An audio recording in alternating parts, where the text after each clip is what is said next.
चलो, तो ये क्वेश्चन जो हमारे पास यहाँ पे अवेलेबल है, अ, अब देखो 2x³ - 1 upon x⁴ plus x. तो देख के ही सबसे पहला थॉट क्या था हमारे पास में, क्या है, फैक्टराइज हो रहा है क्या। तो डिनोमिनेटर में आएगा x इंटू x³ प्लस 1। अब x³ प्लस 1 को तो हम लोग फैक्टराइज भी कर सकते हैं, है ना।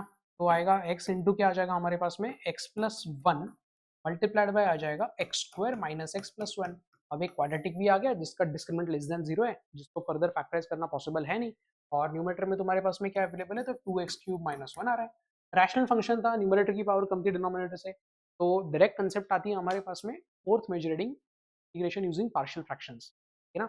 बट अब देखो ये बहुत ज्यादा कॉम्प्लिकेटेड हो गया, क्योंकि इसको a upon x plus b upon x plus 1 plus c x plus d upon x² minus x plus 1 ऐसे लिखना पड़ेगा। फिर उसमें coefficient compare, cross multi LCM लेना पड़ेगा, फिर कोएफिशिएंट कंपेयर करने पड़ेंगे, फिर एबीसीडी निकालना पड़ेगा, फिर इंटीग्रेट करना पड़ेगा।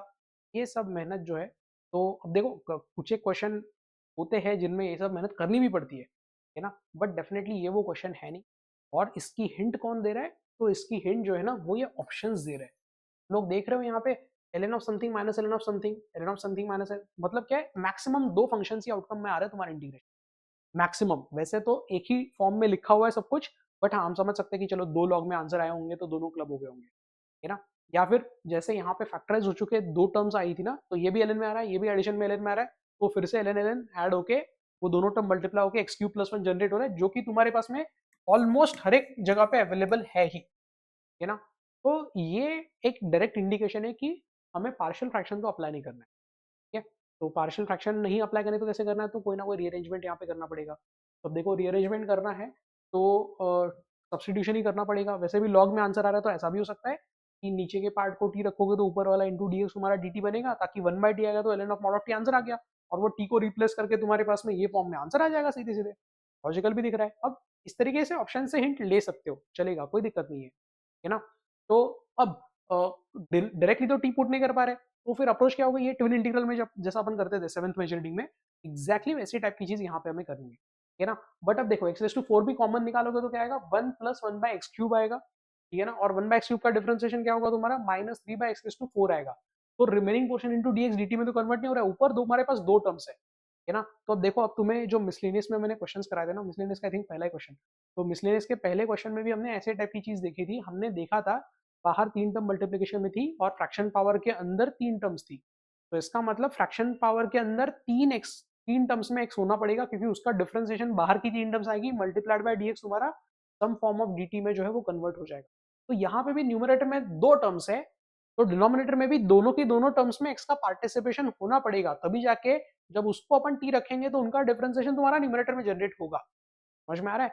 तो क्लियरली x⁴ प्लस एक्स में से x⁴ कॉमन निकाल के तो कुछ हो नहीं रहा था, है ना। तो x³ कॉमन निकाल के भी कुछ नहीं होगा, क्योंकि x³ कॉमन निकालेंगे तो क्या होगा, x³ कैंसिल आउट हो जाएगा, यहाँ पे कांस्टेंट टर्म बचेगी जो डायरेक्टली तो किसी का डिफरेंशिएशन है नहीं, ठीक है ना। वैसी कोई टर्म भी हमारे पास यहाँ पे टू कोएफिशिएंट वाली डिनोमिनेटर में अवेलेबल नहीं है, ठीक है। तो x³ का भी ऑप्शन एलिमिनेट हो गया। फिर बचा के हमारे पास में x²। अब ये करके देखना पड़ेगा, ठीक है ना, बिना किए ये सब हमें डायरेक्टली कभी पता नहीं चलेगा। तो यहाँ पे अगर मैंने x² कॉमन निकाला तो क्या आएगा, देखो हमारे पास में डिनोमिनेटर में आ जाएगा x², मल्टीप्लीकेशन में आएगा x² plus 1/x to dx, numerator में क्या है तुम्हारे पास में 2x³ माइनस 1।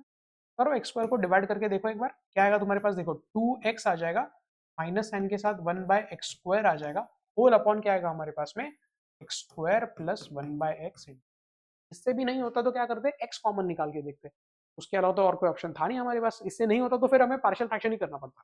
समझ में आ रहा है। तो अब ये ट्रायल एंड एरर वाली चीजें करके देखना पड़ेगा, करके देखोगे तभी पता चलेगा कि कौन सी चीज तुम्हारी कब किस जगह पे किस तरीके से वर्क कर रही है। और जैसा मैंने बोला पार्शियल फ्रैक्शन नहीं लगाना है, उसकी हिंट कौन दे रहे थे, तो ऑप्शंस जो है वो ऑप्शंस हमें हिंट दे रहे थे यहाँ, ठीक है।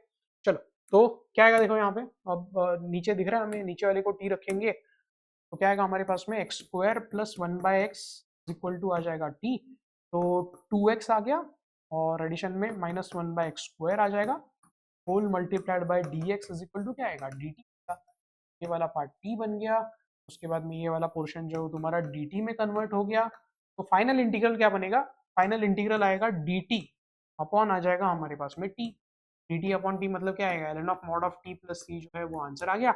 t को रीसब्स्टिट्यूट करोगे तो आंसर क्या आएगा, ln of mod of x² plus 1/x plus c, ये तुम्हारा फाइनल आंसर है। आंसर आएगा ln of mod of X cube plus 1 upon x. बाहर कोई कांस्टेंट है क्या? नहीं है। ऑप्शन सही से चेक करने हमें यहाँ पे ln of X cube plus 1 upon x plus C, वो हमारा सही आंसर। और भी कोई ऑप्शन मैच हो रहा है क्या? नहीं। एक्स्ट्रा स्क्वायर आ गया यहाँ पे, बाहर आ गया वगैरह तो सब सही है ना।